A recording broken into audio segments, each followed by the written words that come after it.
ખાદ્ય પદાર્થોમાં ભેળસેળ, બેદરકારી, જીવાત નીકળવાનો સિલસિલો યથાવત છે. આ વખતે કોઈ રેસ્ટોરન્ટમાં પીરસાયેલી થાળીમાં નહીં, પણ બંધ પેકેટમાંથી નીકળી છે મરેલી ગરોળી.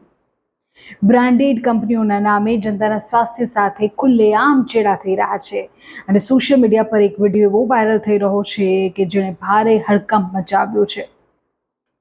રાજકોટ જે છે તેને આપણે ખાણીપીણી અને તેના સ્વાદ માટે તે ખૂબ પ્રખ્યાત છે અને ત્યાંથી જ આજે એક અત્યંત ચોંકાવનારી અને આરોગ્ય તંત્રને જગાડે એવી ઘટના સામે આવી છે. તમે જ્યારે પણ બજારમાંથી કોઈ મોટી બ્રાન્ડેડ કંપનીનું નમકીન પેકેટ્સ, બંધ પેકેટ્સ, પડીકા જેને સરળ શબ્દોમાં કે લોકો, એ નમકીનના પેકેટ્સ કે ચવાણું આપણે ખરીદીએ ત્યારે આપણે એમ હોય કે શુદ્ધ હશે, પેક્ડ છે, ખુલ્લામાં નથી, ધૂળ નહીં લાગી હોય, હાઇજીન હશે પ્રોપર.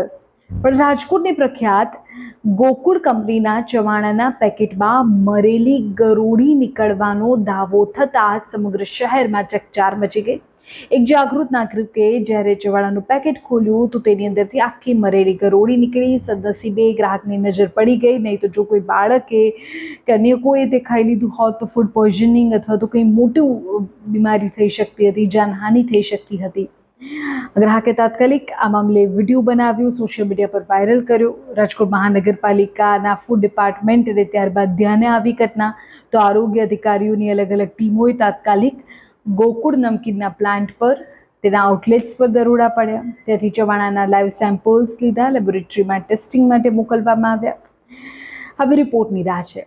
સવાલ એ થાય કે આટલી મોટી કંપનીઓ પેકિંગ કરતી વખતે કઈ પ્રકારની ગુણવત્તા જાળવે છે? શું ફેક્ટરીઓમાં હાઇજીન જેવી કોઈ તકેદારી રખાય છે કે પછી આ હાઇજીન ગાઈડલાઇન્સનું પાલન માત્ર કાગળ પર થાય છે?